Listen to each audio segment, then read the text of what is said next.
Have you ever wondered why so many people are choosing not to have kids, even as the global population keeps growing?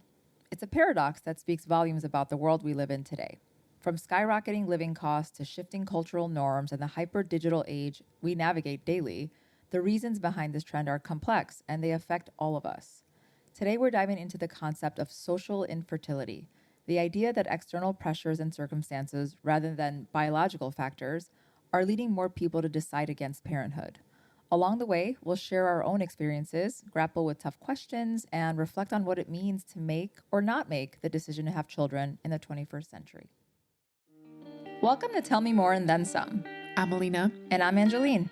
Join us as we dive deep into the topics that fuel our conscious evolution and keep us learning as students of life. We invite you to come along and share the ride. We hope you're empowered to learn and grow into the best and most authentic version of yourself. We're so happy you're here. Let's go.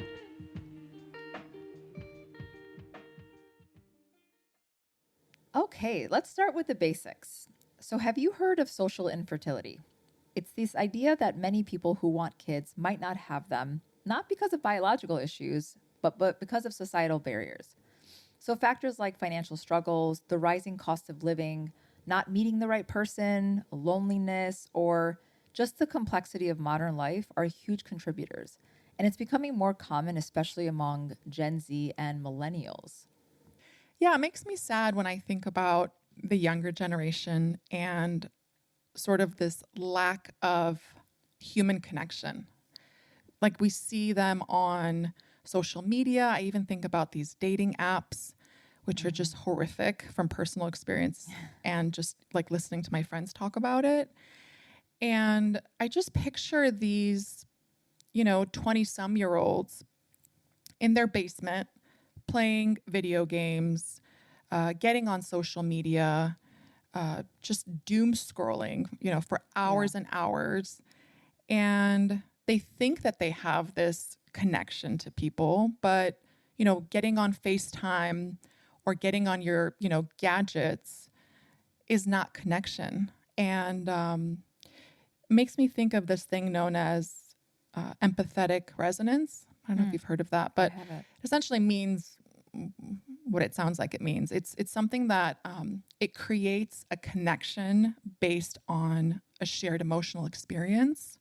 So, for example, if we're both going through something happy in person, right? So like you go watch a movie and I think most people will be like, well, you're not connecting during a movie. But if you're both laughing because it's a really funny movie, then that's creating this empathic resonance, and it's actually creating connection, right? For example, there was this study where they looked at different groups on dates, and one group was on a stone bridge, whereas the other group was on this like wooden wobbly bridge. And so, as you can imagine, the ones on the wobbly bridge were afraid.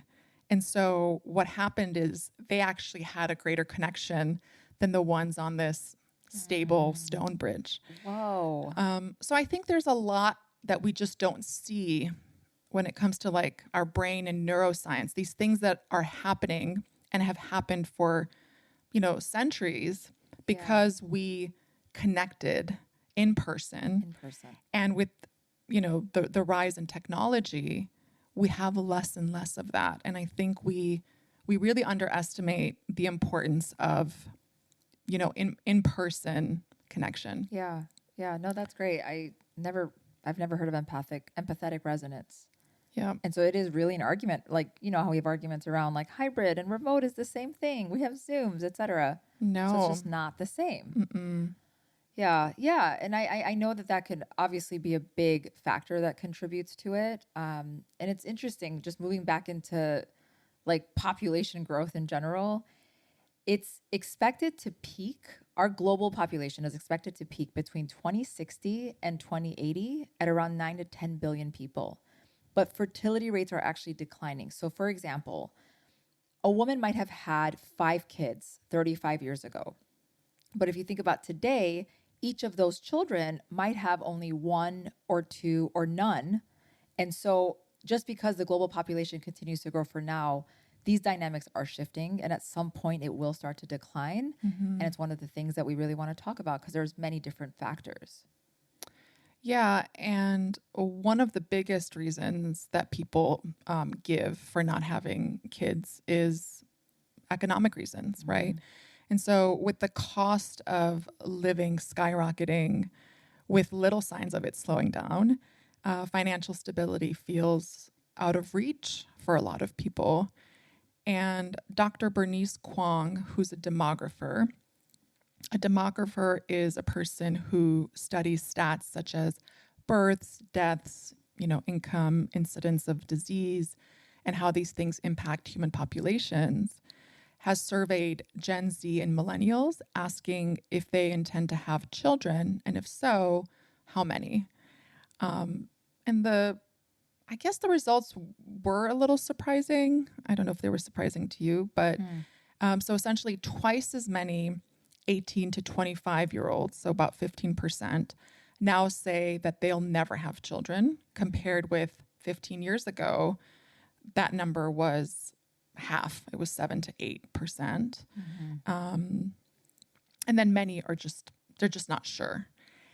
And of all of those yet to have children, more than half said they don't want to or aren't sure. And apparently this is a big change from, previous generations. Yeah. I'm curious why, I don't know why it doesn't surprise me. I just think again, I think social media is a big part of this, but people, especially the younger generations, are really valuing different lifestyles in general, not just with kids, right? Think about like careers. Back in the day, you're at the same company for your entire career. You're lauded for it, right? You get the 30 years of service and all that. And I just think right now, younger generations are questioning everything that was what you're supposed to do, quote unquote. So I'm expecting that number to continue decreasing in terms of people that say that they want children, even at that young of an age. It's almost like this double-edged sword, right? Because on the one hand, this whole concept of like work to live versus live to work, right? The younger generation has pushed back a lot on like, well, no, I want to have a fulfilling life. Yes. And I don't want to work at the same company for 50 years until I drop dead. Right. And so then it's like, Yeah. okay, maybe they have a healthier outlook on this work-life balance. And so Sure. that's wonderful, right? But then on the other hand, so sure, it's like you want these experiences and you want to do other things outside of what society tells you to do, right? Which part of that is, it used to be work hard, get married, have a family, do all the things. And so I think it's wonderful that they're questioning it. But in questioning it, it's also making an impact on all of these societal changes, which I don't know that we necessarily know are a good thing or a bad thing. I think we're still learning about the implications that it has. Right. Much like, for example, I think of like China and Japan, right? Like at one point in time, it was like, let's have population control. And in order to have population control, families need to only have one child, right? And then in a country like China, they were giving up the girls for adoption because men were a priority, or boys were a priority, right? Especially to like carry on the family legacy. Yeah. And over time, they were like, oh shit, you actually need a female to have children and to procreate. So now you can have babies. Now you can have concept. What a concept.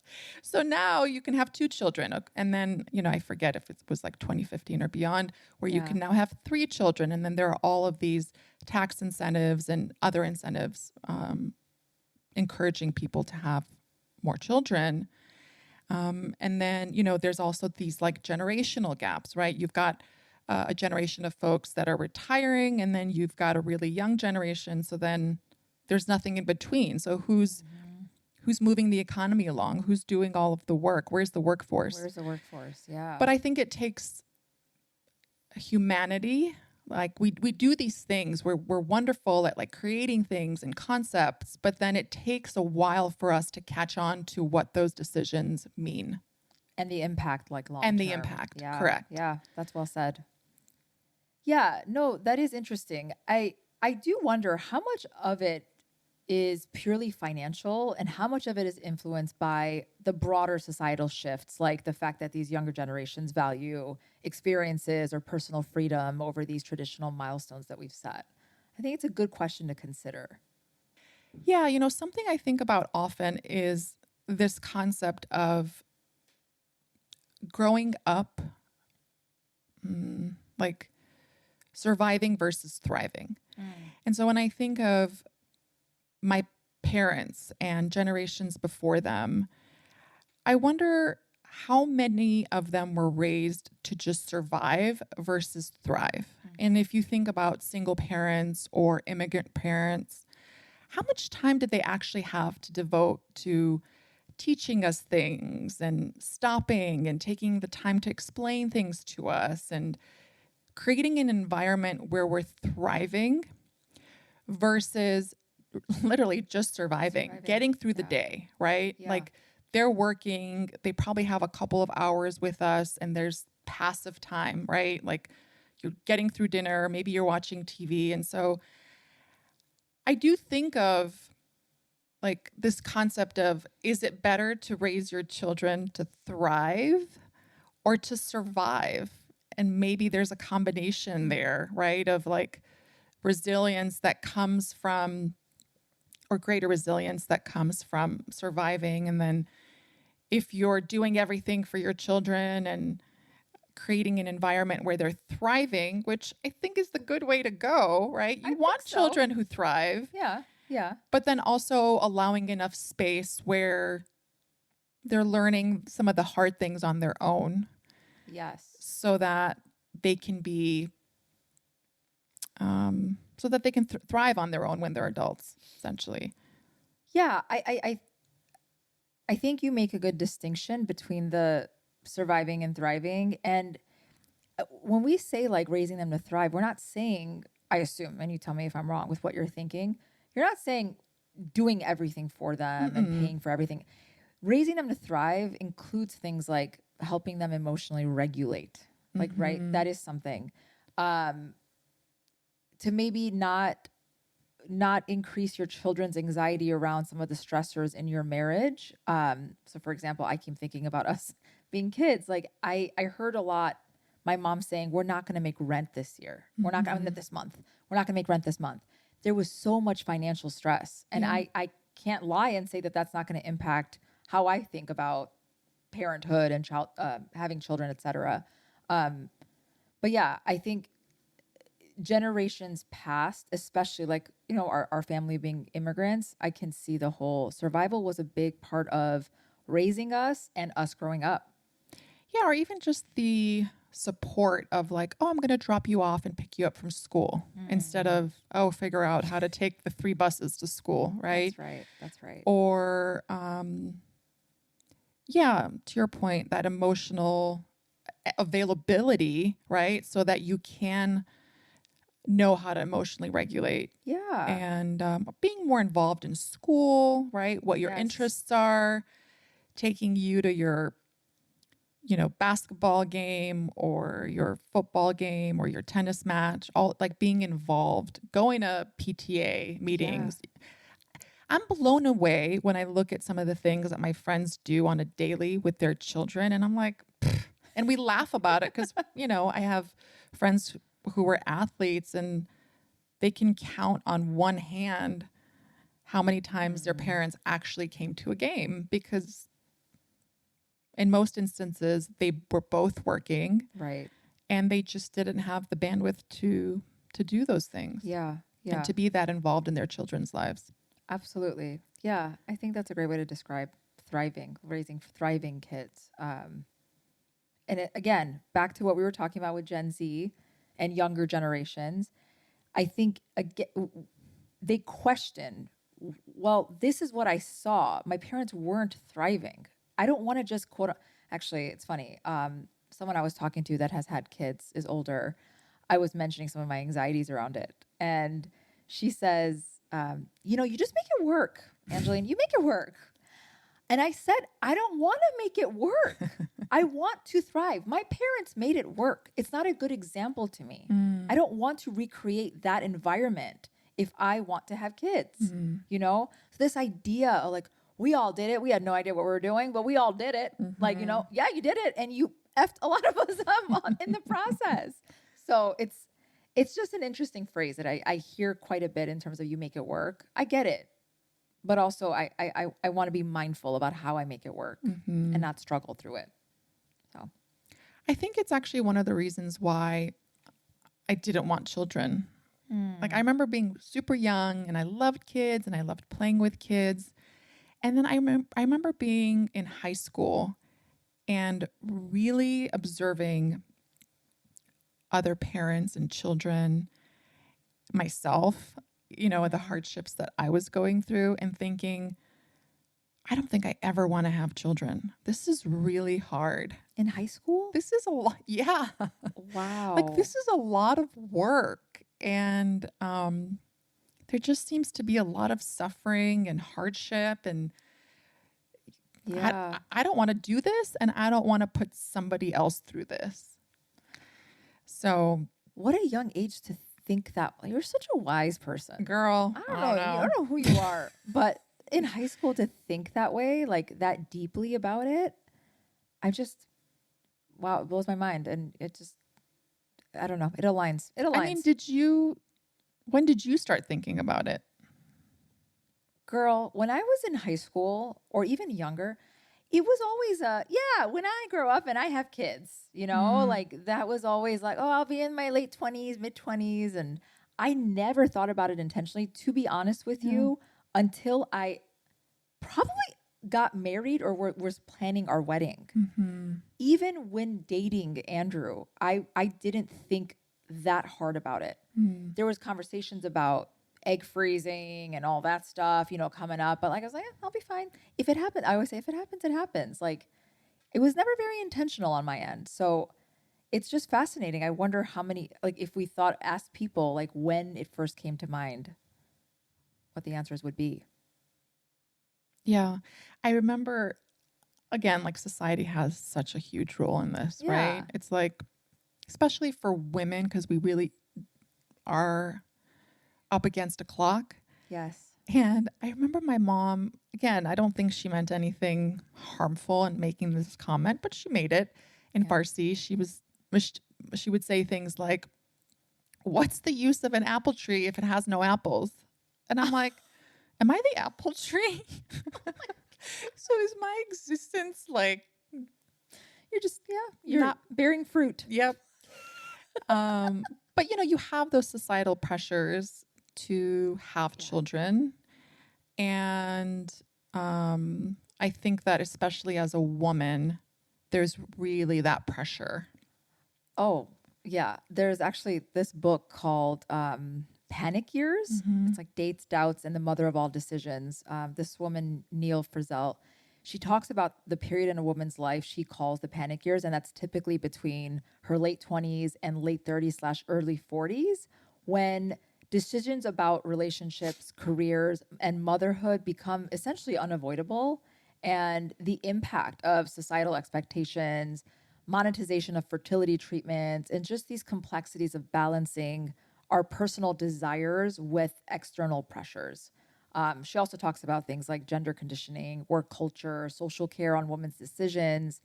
And it's really centered around this huge question of, do I want kids? And it's something obviously I'm currently struggling with. I have struggled with. Like, you just have to make a lot of really big decisions around this time. This makes me laugh because I think about when I was in I was probably like 36, my mid 30s. And I went to my OBGYN who had known me for several years. It just made me think of this when you said, do I want kids? Yeah, right? yeah. And so all of my friends were talking about, who hadn't had kids, we're talking about this concept of egg freezing and freezing your eggs. And should I and shouldn't I, should I or shouldn't I freeze my eggs? And so I just remember asking her, because that's what I do. I'm curious. And I'm like, hey, so what are your thoughts on egg freezing? And I remember she looked at me and she goes, do you want kids?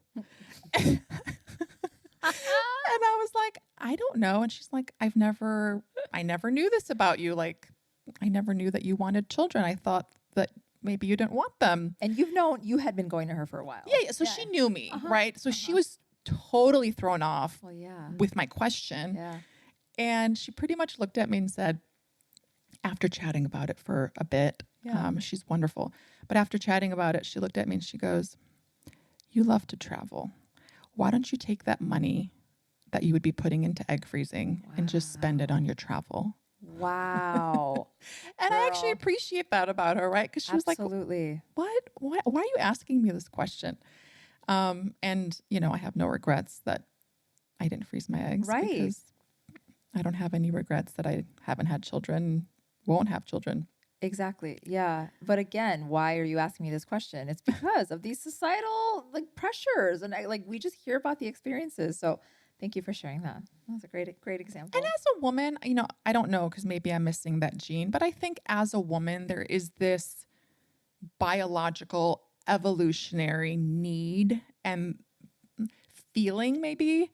I don't even know if need is the right word, but there's evolutionary desire.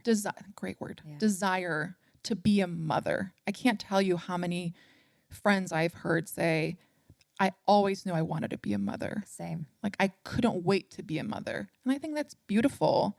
Agree. To have that level of need and desire and want.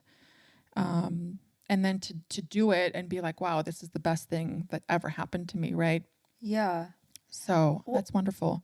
Actually, let's talk about this. Mm-hmm. Have you felt that? Which clearly I'm missing the gene. That. But how has your life shaped? How has your view on having kids been shaped by your life? Would you say? Because this is, I'm so excited that we're talking about this because you're not the only one. And we need to hear more about that. I think there's a lot of pain and suffering. Mm-hmm. And I'm going to go down a dark path here. Girl, go. But there's just a lot of pain and suffering in the world. Mm-hmm. And being a human is really difficult. Yeah. And I would joke about if I have a child and let's say he's an 8-year-old and he goes to school and he gets bullied, I'm going to go to that school and either beat the shit out of that other kid that was bullying him or tell him off. I'm going to get arrested and my ass is going to go to jail and my child is going to be motherless. Oh. But really, you raise this beautiful, innocent being, and you just can't always protect them. They're going to go out, they're going to get bullied, right. They're going to get hurt by their boyfriend or girlfriend, husband, wife, friends, the world. Absolutely.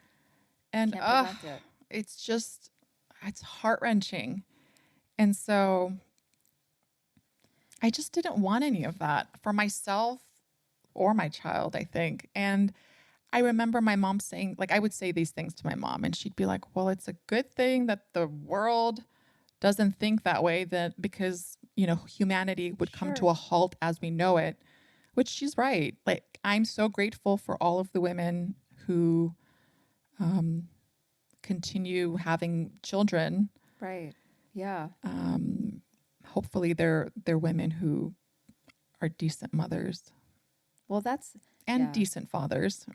We put so much pressure on women because they're the ones having the baby, but then there's adoption and there's fostering and there's all these other things. Absolutely. And you just wish that the person that's raising these beings is doing the best that they can. Agree. And raising children to hopefully thrive. I know. And then that's the thing. I really respect that about what you just said, right? There's so much intentionality behind this decision to have kids. And I don't think many people think about it that much, right? About what is this going to take? How am I going to be a good mother, et cetera, et cetera. Actually, a colleague of mine who is also childless by choice has said the same thing. And, I know myself, and I don't have the bandwidth to be the kind of parent that I want to be. I really admire that. And to be honest, I wish a lot of more people thought that way before deciding to have kids. And Yeah, and I think there is this need that humans have to care for and nurture. sure. And I'm willing to bet that there is this correlation between the rise of pets in the home. Yes. I know a lot of people who have pets and not necessarily children. And, I think that fills that need of wanting to nurture Right. something or someone. And I know for me, I've been told many times that I'm a very nurturing person, that I'm like a mama bear. You absolutely are.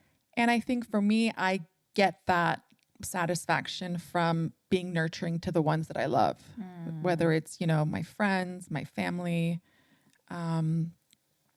my dog, I was going to say Ziggy. My baby. Too. Yeah. my furry baby. Yeah, So, you really are that person. Yeah, I don't even know if you'd have bandwidth for a child to give that nurturing love to a child. And, that's a huge role that you play in people's lives, including mine. So thank you for Facts. that. Facts. What do you think would be the most difficult part of having a child for you? I would say so. Right now, Andrew and I are in it in terms of wanting to start trying to have our biological child of our own. And I think getting to this point has been really hard for me, mostly because of the financial aspect. With the rising cost of living, you don't see a lot of single income households with children. It's just really difficult these days. And I'm worried not just about being able to afford the rising cost of daycare. With right now, I read somewhere that the average cost of daycare for 2 kids is higher than the average mortgage in all 50 states. Wow. Wild. It's not just that. It's more about also like my career. My career is really important to me. And I do believe in what they call this like motherhood penalty of advancing in my career. I want to continue advancing. That's important to me. And I think I'm worried. I'm worried about the unknown of what it's going to be like when I have to juggle being a mother and being a career woman, doing this podcast, having a social life, like all of that. I just don't know how people do it. And it just feels very mysterious to me.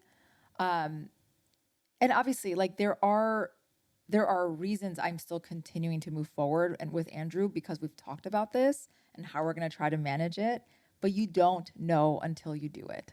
And I think the uncertainty of it, as you know, I don't do well with. And so I would say that's really the main thing is how am I going to be able to do what I've done up until this point with another human being that I have to take care of. So, what do you think is the one thing about this topic that you wish people or women discussed more openly? Yeah. And I'm saying women because we're women, but Of course, even of even course. men for men Absolutely. about being a parent.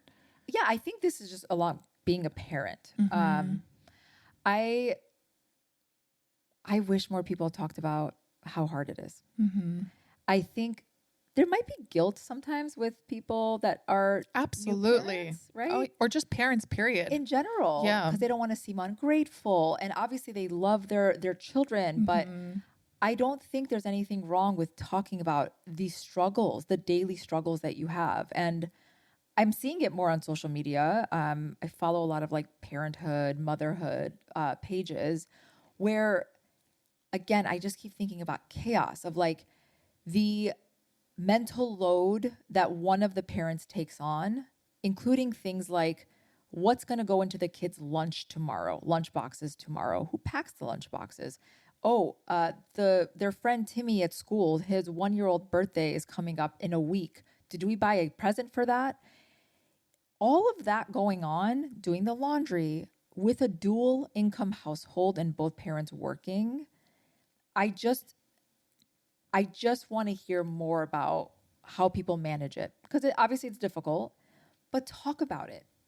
Talk about it, because there are probably people behind closed doors that are struggling. And we think there are some parents that are just chilling, like they got it all figured out.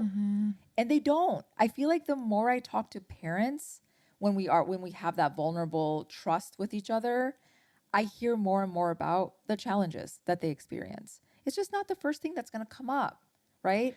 Yeah. And honestly, I think if people talk about how difficult it is, it's not as daunting when you do have a child, right? Because it's like part of you is prepared. Yeah. Because you could read all the books that you want, what to expect when you're expecting, and Right. listen to all the things and do all the prep work that you think you should do to be a parent. But there really is no guidebook or Right. tool. Like, it's so hard day in and day out, hour after hour. Exactly. Truly. Yeah. And so I think that if people talk about it, there is that. First of all, it creates some level of like, well, I'm not alone, right? That. And so you feel like, wow, okay, I'm not the only one that's struggling. You know, others are struggling too. Because then to your point, you do feel guilty because you're like, well, why am I feeling this way? Exactly. And, you know, nobody else is complaining, so it must be me. Right. You know, I'm a terrible mother, I'm a terrible father because everyone else seems to be thriving at parenthood. Yeah. And so it's almost relieving when you have, I think, another parent saying, this shit is hard, you know, or even, God, saying, I wish I didn't have so many children, or I wish, you know, I think there's a lot of guilt that comes with that, because then that means that you don't love your child if you say things like that, which isn't the case. It's just you're human, and you're entitled to feel a certain way during certain times. Absolutely. And that's okay. Yeah. Yeah. Thank you for that. This goes back to the whole, like, I keep thinking about the dual income, both parents working. Do you think modern work culture supports or discourages having children? I mean, I think there's some good things that have happened over the years around even like providing not just maternity leave, but also paternity leave, right? Where men can also be at home with their children. Absolutely. Because at one point in time, it was only important for the mother to stay home, right? Where the dad can go straight to work without having to bond with their newborn. And so I think we've made some advances, which is wonderful. Yeah. But also with women, I remember reading Sheryl Sandberg's book called Lean In. I think it was Lean In. Oh. She was the COO of Facebook. And I remember this one section where she talks about she was late to a meeting or something and she was pregnant and she had to park pretty far away in the Facebook parking lot. And by the time she got to the door and had to make it to the meeting, like she was struggling. And she was actually embarrassed because she thought to herself, how have I never thought about this? How have I never thought about how difficult it must be for these women to park so far away when they're coming into work? Wow. And then, you know, now you see these parking lots with the stork on it. And so it's almost like handicap parking, right? So, and you have that in some work parking lots. And I think she was the one who was like, hey, we need to have these parking spaces for pregnant women who are coming into work, right? Yeah. So I think we've made a lot of advances, but I think we still have a ways to go.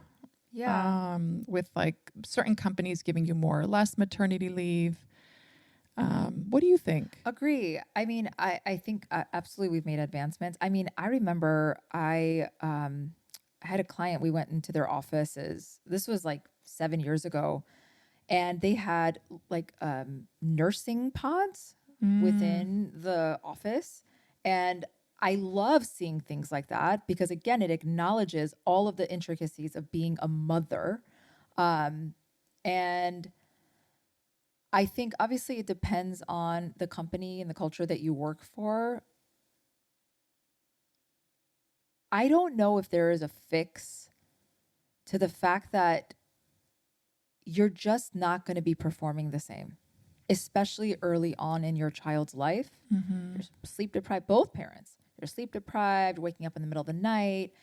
And again, this like tax, I know they call it motherhood penalty, but it could obviously impact anyone. You're just not on top of it and as clear as you would be when you didn't have children in that early age. So I don't know. I just like even Sheryl Sandberg's example, right? She didn't think about it until she went through it.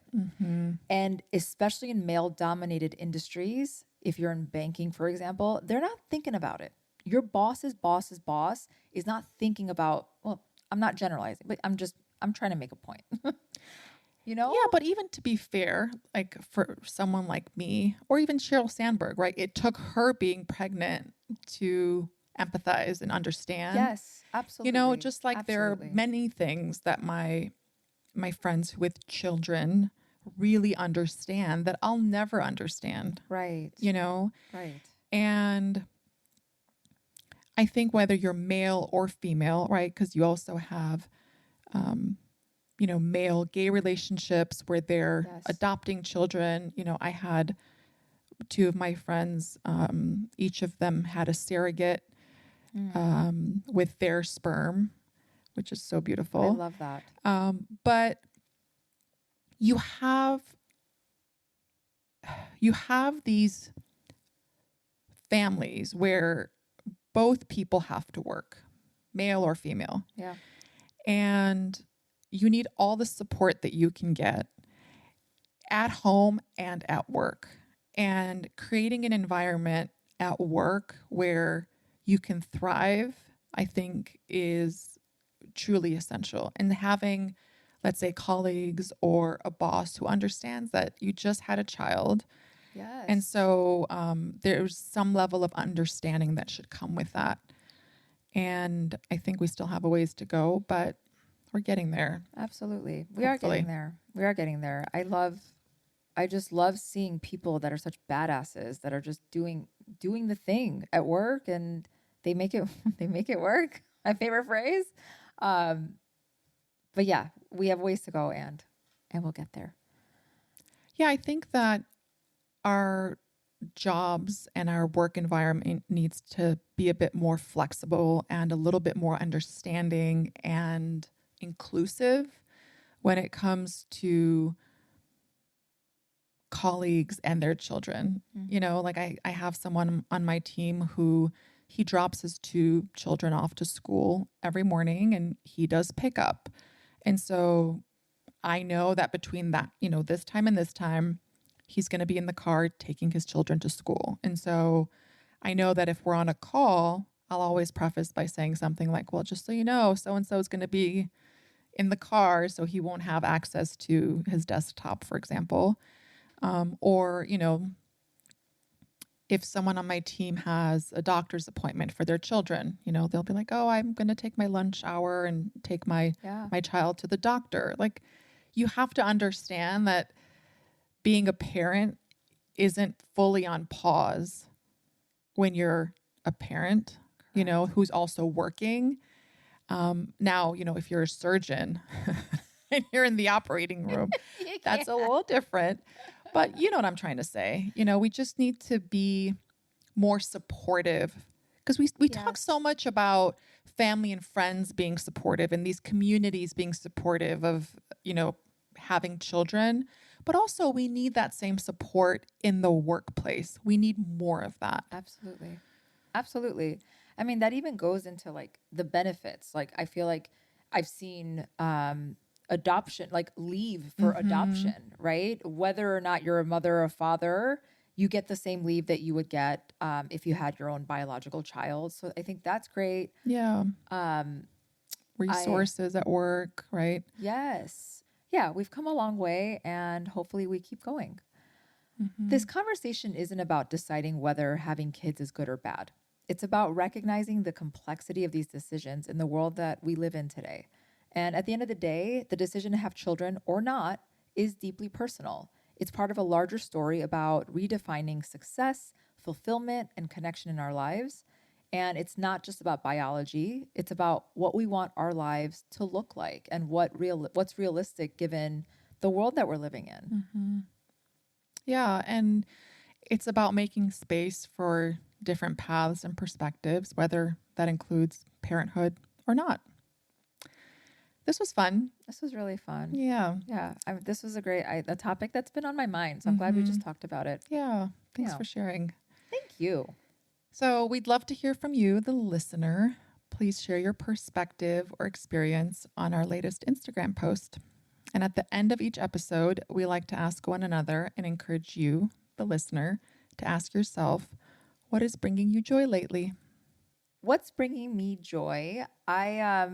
Last night I went out with our little cousin, Anthony. Little cousin. He's always going to be a little cousin, even though he's almost 30. Mm-hmm. And we just grabbed some drinks, had some food, and caught up. We were there for like 5 hours. And I don't know where the time went, but I just feel so grateful that we have such great relationships in our family. And he's our first cousin, and he's just such a gem.